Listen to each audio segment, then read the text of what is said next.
Hello everyone. So India वैसा India नहीं रहा जैसा हमारे फोर फादर्स ने सोचा था इंडिपेंडेंस के बाद जैसा होगा।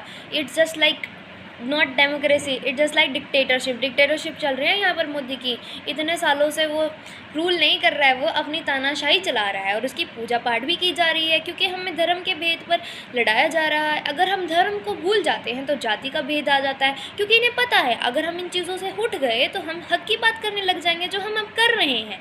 हम इनसे एजुकेशन के बारे में सवाल पूछ रहे हैं जो इनसे कुछ होता नहीं है। अब मेरे पास एक इन्फॉर्मेशन आई थी कि जो एजुकेशन मिनिस्टर है उसने स्टार्टिंग में एजुकेशन के लिए प्रोटेस्ट किया था।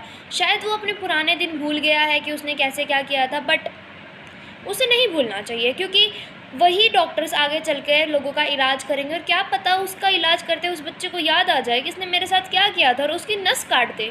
काश ऐसा हो जाए तो हम इस जेल से बच जाएंगे। एंड अब मैं बोल रही हूँ ये बात नहीं पहुँचेगी लोगों के पास क्योंकि अब हमारे पास फ्रीडम ऑफ स्पीच नहीं है। We are not in democracy, we are just kind of dictatorship, right. Modi का राज चल रहा है यहाँ पर। हम सर्वेंट हैं, पब्लिक सर्वेंट है।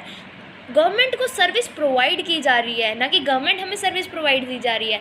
और अगर गवर्नमेंट कुछ कर रही है ना तो पैसे बांट रही है। औरतों को हम इतने पैसे दे देंगे, बच्चों को इतने पैसे दे देंगे। भाई पैसों का करेंगे क्या जब उन्हें कुछ करना आता ही नहीं है? किस पैसे से डेवलपमेंट कैसे होएगी? यही डिफरेंस है इंडिया के अंदर बाकी डेवलपिंग कंट्रीज़ के अंदर। वो एजुकेशन के ऊपर, हेल्थ के ऊपर, इन चीज़ों पर पैसा लगाते हैं और वो क्या लगा रहे हैं? मंदिर बनवा दें अपना, मतलब कि अपने पैसे को रिजर्व करके रखें, उस पर मौज करें। उनका पैसा नहीं है ये। अगर एक भी उनकी सैलरी आती है ना, वो कहीं वर्क कर रहे हैं तो उनके एक ही सोर्स नहीं है, अदर सोर्सेज भी हैं। और यहाँ बच्चे अपनी मेहनत से कुछ करना चाहते हैं, इनसे कुछ होता है नहीं और एक रेजिग्नेशन नहीं दिया जा रहा इनसे। I just need to say that हम सबको इकट्ठा होना पड़ेगा 12 स्टूडेंट्स को। बोर्ड